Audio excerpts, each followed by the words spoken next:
Okay. As you know, today marks the second day of Black History Month. The President and Vice President are committed to fighting for equity, opportunity, and dignity for all Black Americans each and every day. And yesterday, a couple people asked me what we were doing, so I just wanted to give you a quick overview. On Monday, the President issued a proclamation calling on the nation to celebrate the contributions of Black Americans, honor the legacies and achievements of generations past, reckon with centuries of injustice, and confront those injustices that still fester today.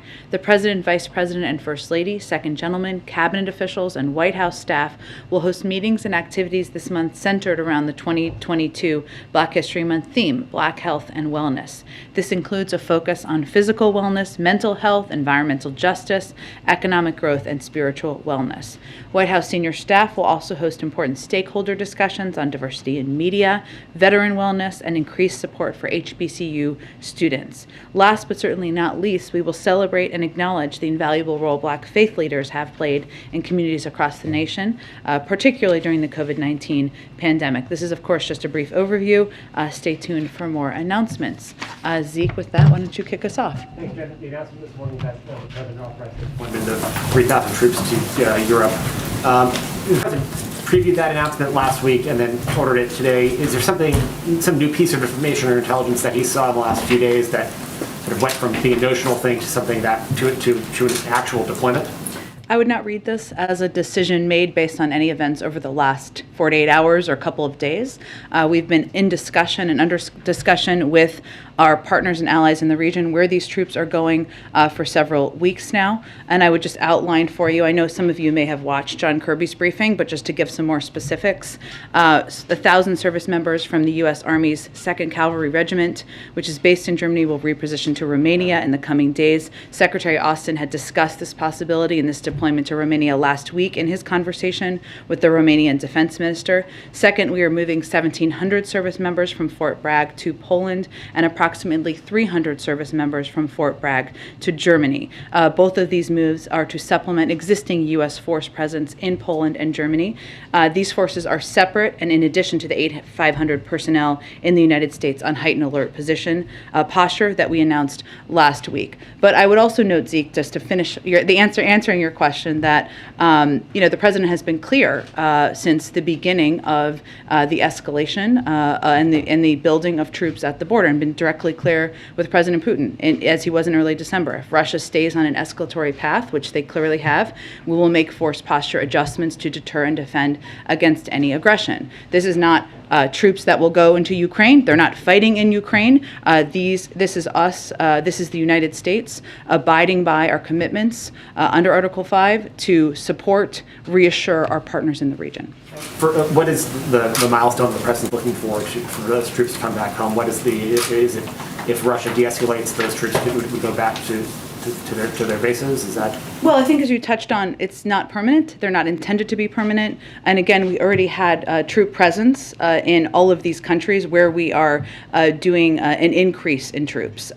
So I can't give you an evaluation. Obviously, if Russia decides to de-escalate, to take de-escalatory steps, then certainly that would impact what the force posture needs are in other parts of the region. Senator Hawley was at the statement today saying that the President should sort of take NATO membership off the table for Ukraine, and that wasn't in U.S. interest to do that. Do you think that sort of rhetoric or sort of position by a U.S. senator right now is helpful in this showdown between the West and Russia?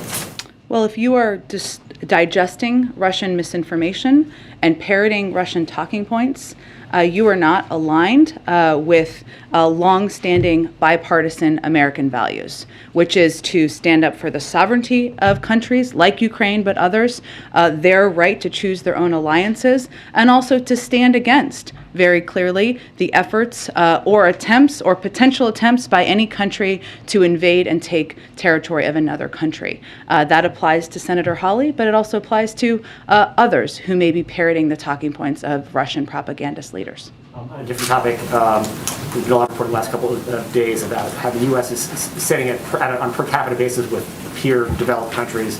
The death rate in the United States is far outpacing what's being seen abroad, largely as a result of the lower vaccination and boosting rates here, as well as some other comorbidities and the like. But does the President feel that he bears responsibility that, a year into office, with this new wave that the U.S. wasn't better prepared and that more people are dying here on a per capita basis than are in Europe, for instance? Well, the buck always stops with the president, and he would say that.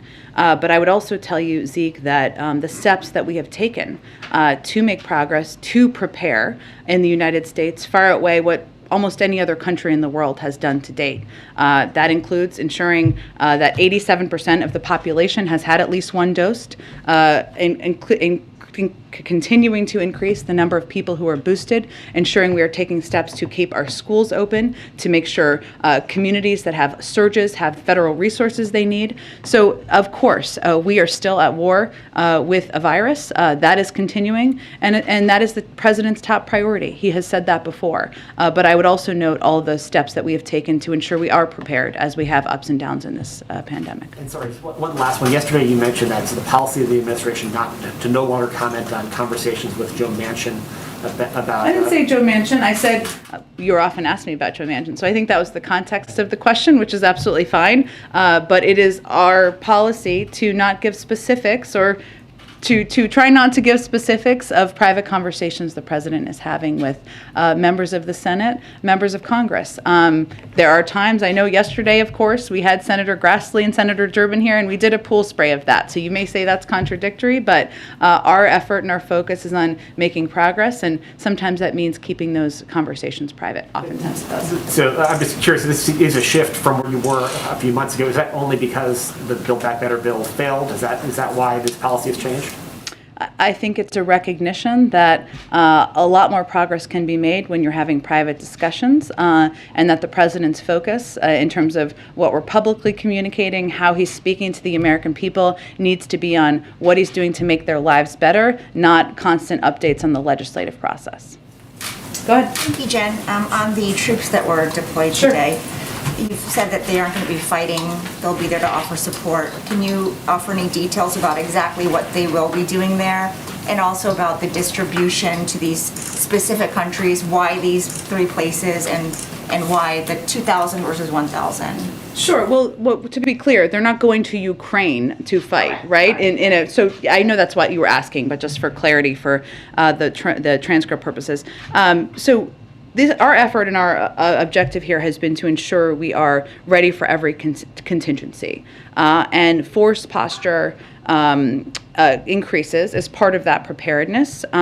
It's to reassure our allies, to whom, as I've said, we have a sacred obligation. This force, or these forces who have gone, are trained and equipped for a variety of missions to deter aggression and to reassure and defend our allies. In terms of why the specific numbers, I'd really point you to the Department of Defense, who makes the recommendations and ultimately, proposes for the president's sign-off. I would note that a number of our NATO allies have recently announced troop movements as well, similar to what was announced this morning. So, including the United Kingdom, France, Spain, Denmark, and the Netherlands, of their intent to deploy additional forces to reinforce NATO's eastern flank as well. So, this is a reflection of our robust capabilities and our ability to distribute them across Europe, but it's also consistent with what a lot of our NATO partners are doing. John Kirby said that the Pentagon has not ruled out deploying additional troops. Under what conditions would that happen? These, again, are these decisions were based on close consultations with our partners in the region, the countries where these troops have been deployed to, of course, and also the escalatory actions by Russia. But, obviously the president is meeting with his national security team on nearly a daily basis, and we'll make evaluations as needed. And then changing topics, Senator Lujan has been hospitalized after suffering a stroke. In addition to offering well wishes, of course, some of his Democratic colleagues have said this is a reminder that in such a close Senate, any unexpected development could be a challenge to moving forward their agenda. So has the president spoken with Senator Lujan, and does he share similar concerns? Not at this point. Let me just reiterate, I know you referenced them, but that we have all been thinking of Senator Lujan and his family. I know his team put out an update on his recovery last night, and he's 49 years old, so I would also note that, but I would point you to them for any specifics on his status. Of course, we're thinking about him, his family, his entire team at this point in time. I'm not sure what you were referring to in terms of concerns about... For example, Senator Coons brought up yesterday that this could be a challenge for moving forward, since they that 50-50 split is so critical. So is that something that the president has also considered? Well, life is precious, as we know. You're most familiar with the average age of senators in the Senate, but that is true on both sides of the aisle. So I would just say we spend most of our time engaging in good faith about the president's agenda and not making those calculations. And then just one more on the Supreme Court. Given the president's commitment to diversify it, will he make similar pledges? Should he have another opportunity to nominate someone? For example, there's never been an Asian American justice or an LGBTQ justice. So will he make a similar pledge? Well, I would say that about judges or just in general, I would say that if you look at the president's record of judges, circuit court judges, lower court judges, it speaks for itself. He has had a enormous number of judges he has nominated who are people of color, who are women. He has nominated and confirmed an extraordinarily diverse bench of qualified individuals to serve on the courts, and that is certainly a priority for him. I don't have any new pledges to announce for you, but I think I would point you to his record, which speaks to his commitment to ensuring the court is more diverse, lower courts are more diverse, the higher courts are more diverse, and that is something he certainly will continue to look at as a priority. Thanks, Jen. Go ahead. Thank you. Oh, sorry, I'll come back to you. Go ahead. I was just going to ask another follow-up on the troop movements. Yeah. Is President Biden concerned that Putin might use them as a pretext to act against Ukraine? Well, I think what's important to be very clear about here is that there is one aggressor here. That aggressor is Russia. They are the ones who have gathered tens of thousands of troops on the border. They are the ones who are threatening to invade a sovereign country. NATO is a defensive alliance. The steps and actions we are taking are to provide reassurance and readiness to our partners in the region. If President Putin and the Russians decide to de-escalate, that would be a welcome step. On the energy issue, Qatar has said it will divert cargoes if needed, but needs the U.S. to help mediate changes in supply contracts. Who is the U.S. talking to about diverting supplies, and are any countries willing to forgo their Qatari supplies to help Europe? I certainly understand the question. I would just note that we're talking to a range of countries and suppliers, not any one individual country. Obviously, Qatar is a large supplier of oil in the world, so that is certainly a statement of fact. But I don't have anything about our private conversations to read out from here. And just a quick final one: does Biden plan to watch the Olympics? U.S. athletes competing. I think it starts Friday. Yes, absolutely. We all do. I'm not going to rule out an Olympics outfit here. I would encourage all of you to do the same. Yes, we are looking forward to it and to cheering on our American athletes who will be competing. Go ahead. Just one more on the troop movements. Can you explain a bit more why the president decided to move unilaterally before NATO approved a multilateral deployment? I mean, you've talked often in here about how fiercely united the U.S. is with our NATO allies. Is there a concern that this undercuts that sense of unity? Absolutely not. And this is an important question because a lot of our NATO partners have taken a similar step. In fact, 5 other of our NATO allies have taken steps. The United Kingdom, France, Spain, Denmark, and the Netherlands have all said they have the intent to deploy additional forces to reinforce NATO's eastern flank. So these decisions can be made on a unilateral basis by the United States or any of our NATO partners to boost up support. And obviously the NATO alliance as a whole would decide if there was going to be a movement of the NATO alliance forces. So this is something that we have always had the capability to do, as all these other countries do as well. And it's an option in addition to what we've done to support and plus up our NATO partners, our NATO alliance. And I think it's still not clear, though, then why. I mean, I know you've been addressing this here, but why now then? Given that you're saying there's no new evidence that's come to light necessarily, it's not that you have a sense that Putin is going to invade any more so than you thought a few days ago. That's true, but and I just noted that it wasn't an event because I think the way Zeke asked the question in the last day or two or over the weekend or something like that. This has been under discussion for some time now with our NATO partners and of course within the administration. It is also true that there's no question that Russia and President Putin has continued to take escalatory, not de-escalatory steps. So it is not that it is one moment. We are looking at events over the course of time. And at the risk of sounding like a broken record, on the Supreme Court search, has the president made any plans to meet in person with any of the nominees? Has he had any direct conversations with any of these potential candidates yet? We're just not going to provide updates from here on the process. Certainly meeting with the nominees will be, well, obviously with the nominee, but meeting with candidates will be a part of the process, but I don't expect we'd provide a play-by-play on that from here. Go ahead, Caitlin. Thanks, Jen. 2 weeks ago at his press conference, the president said, quote, "We're going to actually increase troop presence in Poland and Romania if, in fact, he moves," referring to President Putin. He has not moved yet to invade Ukraine, as far as we know. So can you explain in the last 2 weeks why that calculus has changed for President Biden? Well, I wouldn't say the calculus has changed as much as we look at a range of events over the course of time. And there's no question that if you look at President Putin's actions, they have been escalatory, not de-escalatory. But clearly, this has been a topic of discussion from among our national security team and also between our national security team and their counterparts for some time now. Is the president worried that Putin is going to try to invade a NATO ally?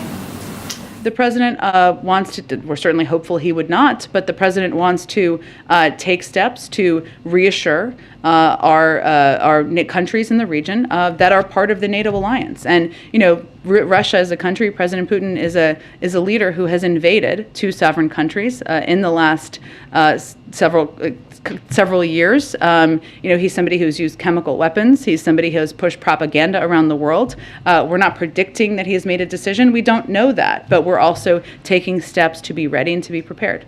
Are removing these forces that are now being deployed, is that contingent on Putin removing his troops from Ukraine's border? Removing, these troops in Eastern Europe? 1,000 troops that the president is sending to NATO allies that he signed off on yesterday. Is that contingent on Putin de-escalating, not just de-escalating, but actually removing his troops from the Ukraine border? Well, if President Putin took de-escalatory steps, that certainly would impact our calculus. But I don't have anything to outline from here. That's obviously a decision and recommendations that would be made by the Department of Defense. Okay, one last question. Last week, I believe in here you said that the assessment still was that a Russian invasion is imminent. That's the word that you'd used before, that other officials have used, and you used it last week. But yesterday, the ambassador to the United Nations, Linda Thomas-Greenfield, said she would not use the word imminent. She said she does not think a Russian invasion of Ukraine is imminent. So I guess we just need some clarification on where that assessment stands right now. I used that once. I think others have used that once, and then we stopped using it because I think it sent a message that we weren't intending to send, which was that we knew that President Putin had made a decision. I would say the vast majority of times I've talked about it, we said he could invade at any time. That's true. We still don't know that he's made a decision. Okay, so you're not using that word. I think I used it once last week. But the decision now is that you're not describing it as imminent anymore. I haven't in over a week. Okay. Yeah. Go ahead, Jen. Thanks. Just another question first on President Putin and sort of the message coming from Russia. He yesterday expressed hope for diplomacy, and after the U.S. announcement on troops today, the Russian Deputy Foreign Minister called the move unjustified and destructive. So what is your response to sort of their rhetoric of, you know, calling for diplomacy here, given what their posture is on the border of Ukraine? I would say be very open-eyed about Russian propaganda and what they're putting out there. We know what is happening on the border. Everybody can open their eyes and see. They have gathered more than 100,000 troops at the border. They have also built up troops in Belarus at another border. That has not changed. We have not seen de-escalatory actions. At the same time, we don't know that President Putin has made a decision to act. And that means that we are going to, of course, continue to leave the door open to diplomacy. We're going to continue to discuss and engage where we can find common ground with Russian leaders. That doesn't mean that we are going to bow to what their demands are on issues like NATO and and the right of any sovereign country to be able to choose which alliances they pursue. We've been clear on that from the beginning. But, diplomacy means you agree on some things, you disagree on others, you try to figure out where you have common ground, and that's the process that we're still undergoing. On another subject, the House is working through the China bill right now. Yeah. And there were some amendments that were released last night. There's an effort by some House members to attach guardrails to CHIPS funding, which would mean they wouldn't be able to get U.S. taxpayer dollars while also investing in China. Does the administration have a view on that? I'm not going to get into any specifics about the negotiations that are ongoing. Certainly, the president is eager to sign the competition bill into law. I would also note that Mr. McCarthy made clear he was going to whip against this bill. And let's just think about how ludicrous that is. He is a leader in the Republican House. This is a bill that would help address supply chain issues. It would help make us more competitive with China. It would provide more than $50 billion in funding to ensure there's chips manufacturing here in the United States, which would help, by the way, reduce and prevent inflation over time in an industry where 1/3 of inflationary pressure is coming from, which is the car industry. So there are important discussions happening right now, but the whipping against this legislation that warranted a great deal of bipartisan support in the Senate, is certainly a question that hopefully House Republicans will have to answer for. And then just another China question on a little bit of a different subject, which is the COVID tests that are being sent out by the federal government. The Chinese company Andon Health owns iHealth, which is one of the providers. They signed a $1.3 billion contract with the Pentagon last month for these tests. Is the administration concerned about sort of both the sort of optics and messaging of sending something to Americans' homes that says made in China on it at the same time that you're, doing this thing that you consider to be a positive good for Americans, and just kind of the overall, philosophy of giving federal contracts to China? Well, I would say our objective and continues to be to increase U.S. manufacturing capacity of tests. We also needed to meet a need that we had in this country for more tests and a shortage of tests, and the understandable demand from people across this country to get tests and make them free and accessible, which required us purchasing some of those tests from China in order to meet that demand. But that doesn't change our commitment to increasing our U.S. manufacturing to ensure that we will be able to meet that demand with products made here in the United States over the course of time. Go ahead. Thanks, Jim. Yesterday, the national debt passed $30 trillion for the first time. Does the administration see that as a problem, or do you share the view of some economists that debt doesn't matter? Well, the president believes we need to have a sustainable and responsible fiscal policy, which is why he put forward ways to pay for his major proposals. He's committed to a sustainable and responsible policy in ensuring that our long-term investments are fully paid for, like Build Back Better. I'd also note that this stands in significant contrast from the previous administration and Republicans in Congress, which passed a $1.5 trillion tax cut for wealthy taxpayers in 2017 and didn't pay for it. As we look to the debt, which obviously the president wants to be lower, it's important to note that more than 95% of the national debt was incurred before he took office. The national debt increased by $7.8 trillion during former President Trump's presidency, which accounts for about 30% of its total. So we are working to be fiscally responsible, and that certainly is a priority to the president. Okay, one more on Afghanistan. There's a new report up from the UN that says that more than 100 former members of the Afghan government and other Afghan allies of the U.S. have been killed since the Taliban returned to power. There are additional reports that thousands of Afghan allies of the U.S. are still in Afghanistan. They're hiding out. They can't get to the U.S. because of issues with a special immigrant visa. Does the administration consider it a priority to get these people out of Afghanistan? And if so, why are they still there 6 months after we withdrew? We absolutely do, and we have also helped thousands of our Afghan partners leave Afghanistan since our full withdrawal at the end of August. As has been reported, there was a delay there was a gap where there were not flights. Those have resumed, which is a good sign, which will hopefully enable us to continue to get more people out. Obviously, the president also met with the Qatari leader earlier this week. They have been an important partner here, as we don't have the diplomatic presence, as you well know, that we had prior.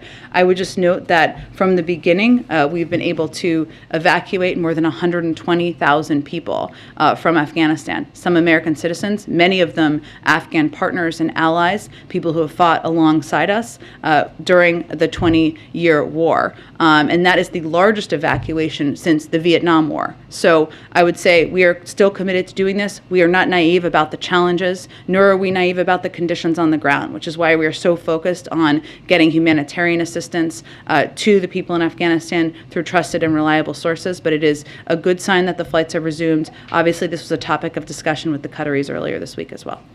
Go ahead. Thanks, Jen. Just on schools, New Orleans became the first major district in the country to have a vaccine mandate for all students going into effect yesterday. We know how you guys feel about the need to getting vaccinated, but will the White House press other districts to follow in New Orleans' steps? We will always, we believe that it's up to school districts to make decisions about what steps they put in place, and we would certainly advise all of them to follow CDC guidance. On the mandate, there are a number of exemptions that parents can apply for. It's pretty easy to get an exemption. Does the White House think that sort of defeats the purpose of the mandate, or is that okay? Or We have exemptions that we implement in the federal government as well. Staying on education, yesterday also, before the president paused the student loan debt repayments, or I guess extended the pause in late 2021. It was supposed to resume yesterday. Is the Department of Education pushing forward any other steps to make sure that when those payments relaunch in May, borrowers will be able to make them, or will the president extend that pause again? Or is he still considering executive action to forgive student loan debt again? Sure. Well, I would note that no one has been required to pay a single dime of federal student loans since the president took office. As you noted, he extended that pause to May to give breathing room to borrowers who are still coping with the pandemic. He certainly also supports Congress for providing $10,000 in debt relief, a bill he would be happy to sign into law. I don't have any additional executive orders to predict at this point in time, but certainly in May, if this resumes, the Education Department will continue working to ensure a smooth transition to repayment. Go ahead. Thanks, Jen. Last week, President Biden and President Zelensky discussed a macroeconomic package of assistance for Ukraine. What's the status of those negotiations? What's the scope and scale of that package?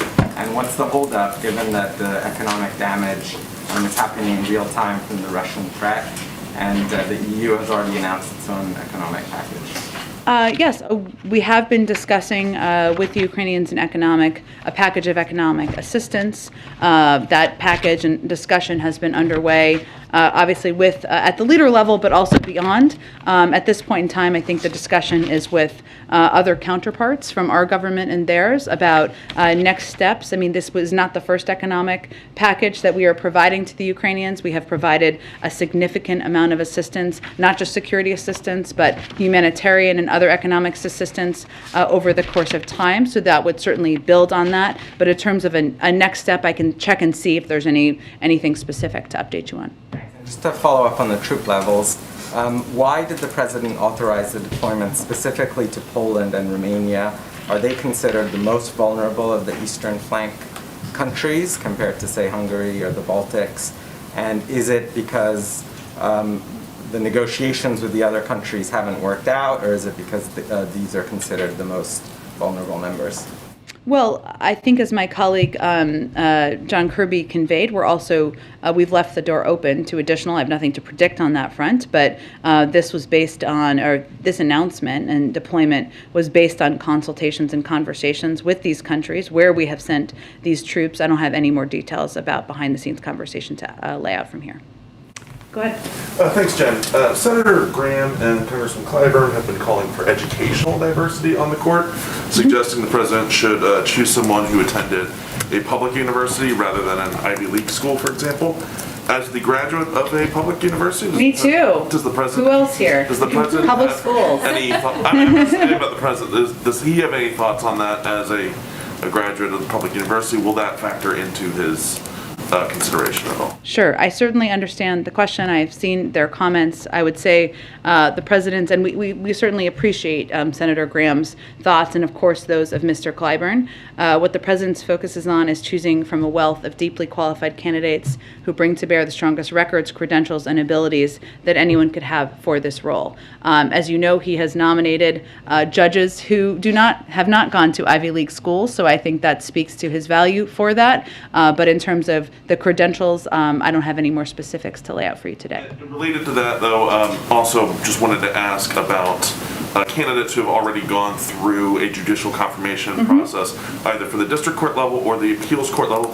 Is that something the president's going to be taking into consideration, whether they've already made it through the Senate Judiciary Committee once before? The president's focus is, again, choosing from a wealth of highly qualified candidates who bring to bear strong records, credentials, and abilities to serve on the court in a lifetime appointment. That is his focus, and also doing that through consultation with Republican and Democratic members of the Senate and experts, not on navigating the legislative process. Shifting gears to one infrastructure question. A number of Florida Republicans have complained about the implementation of the new infrastructure law. Who? Well, certainly Governor DeSantis, Senator Rubio. What are their complaints? I haven't even seen them. Among the things they've complained about is they've suggested the state was shortchanged on bridge funding, that it should have gotten a bigger distribution. They've complained that the Everglades funding that was announced the other week should have been higher. Coming from Senators Rubio, Scott, and members of the House delegation who voted against the bill, does the White House have any response to lawmakers who opposed the bill in the first place, complaining that their share of the bill isn't higher? It's pretty rich, isn't it? I would say first, I think the Everglades funding, I don't have it in front of me, but I believe it's in the billions, if I'm correct. You may have the exact number. Okay. There is also an enormous, I mentioned this a little bit yesterday, about 90% of the competitive funding that's available will go to localities, territories, others who can apply for it, and that's why we put out this big book just a few days ago, so people know the criteria where they can apply for that funding. I think Mitch Lander, when he was here, quoted, I think, a Nancy Pelosi quote, so I'm just going to quote it. I don't know, now I can't even remember it, but point is, even if you vote against it, you still want the money. We've seen that over the course of time. That speaks to how political a lot of these votes were, given this is funding that will help rebuild a lot of these communities, and the president will certainly be making clear who was with him and who wasn't with him. Go ahead. Right. Last week, the Vice President appealed to governors to help with the defense of voting rights. Does the administration feel that the effort for national voting rights legislation is dead, and if so, is it now going to focus its efforts at state level? We have to do both. So federal legislation is important for a number of reasons, including that it creates a baseline of requirements or requirement standards in states so people can know who are fearful about how they can vote, when they can vote. If you're a mom of 3 kids, you should have a lot of options for dropping off your ballot or going to vote early, and ensuring those requirements are standard across states. It also ensures that for states that have histories of voter suppression, that they would have to seek approval from the Department of Justice to make changes. That's a good thing. So we're still fighting for those. The president has said he will fight for those until his last breath. At the same time, what I think the vice president was talking about, and she will be playing a vital role in, is working with states and localities on how we can fight against oppressive voter suppression, voter laws that are popping up in states, how we can empower and engage populations to ensure they know what their rights are. So we're going to do both, and it's important to do both. And Mitch McConnell said today, given current COVID facts and science, it is time for the state of emergency to wind down. Does the president agree with that, and is that still possible when there's that hardcore of anti-vaccination people? Well, I didn't see the full context of Mr. McConnell's comments. I will say that the president's view is that we're not going to live like this forever. We don't want to live like this forever. And our objective and our goal is is on ending this pandemic as we know it today. So we don't have it. It's not something that's disrupting our daily lives.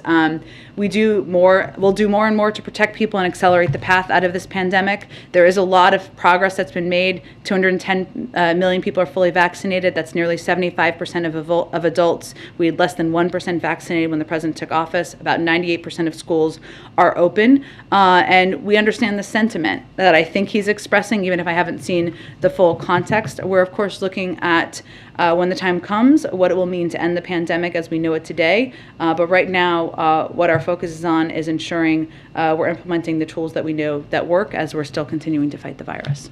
Go ahead and Thank you, Jen. The Pentagon says that Poland and Romania requested U.S. troops, U.S. deployment. Have you received similar requests from other Eastern flank countries, Baltic states? And what will trigger additional troops deployment to the eastern flank? And I'm going to have one more. Sure.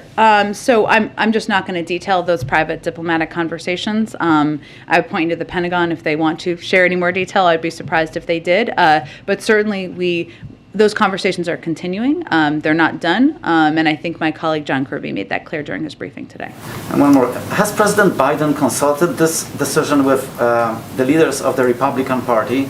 And how does he feel about their support? Because there were some voices on the American right questioning President Biden's policy towards Russia-Ukraine crisis. Well, I would say that we have had an enormous amount of we've done an enormous amount of briefing and engagement with Democratic and Republican leaders about the decision-making and how we're approaching the escalatory nature of Russia's behavior on the border.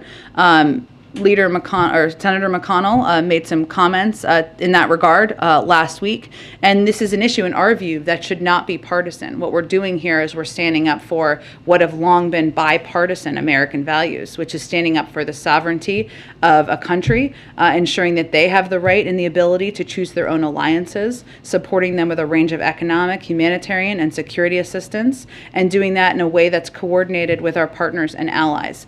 There are some from the Republican Party who have not voiced support for that. And again, as I said a little bit earlier in the briefing, if you are digesting Russian misinformation and parroting Russian propaganda, you may be on the wrong side of this issue.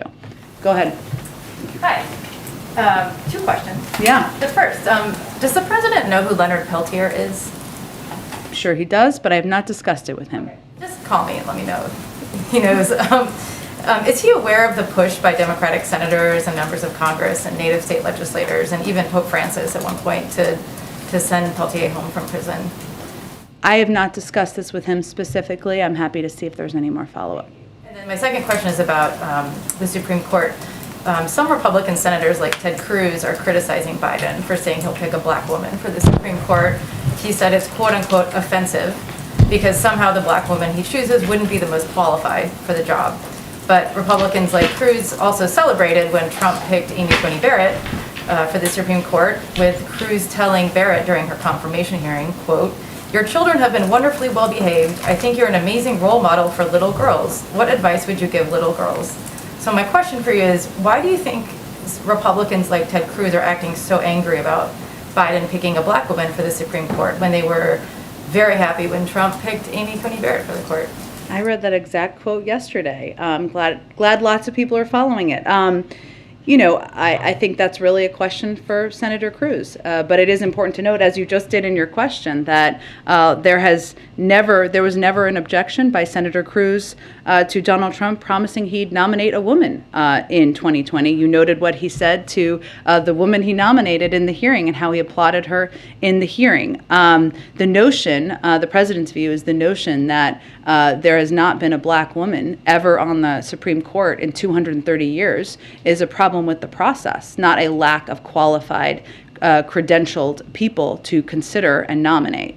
That's his view, but I think that's a question best for Senator Cruz. Why do you think, what's the difference between Trump picking Amy Coney Barrett and saying he'd pick a woman in advance and Biden picking a black woman. That's exactly why I called out this issue yesterday, but I am blissfully not a spokesperson for Senator Cruz, so he can best answer that question.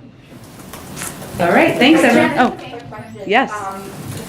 Senator Schumer is currently coming here today to meet with the president about the Supreme Court pick and process. Can you confirm that? Do you have any other information on what their conversation? I believe it was under discussion to figure out how they could connect, whether it was on the phone or in person.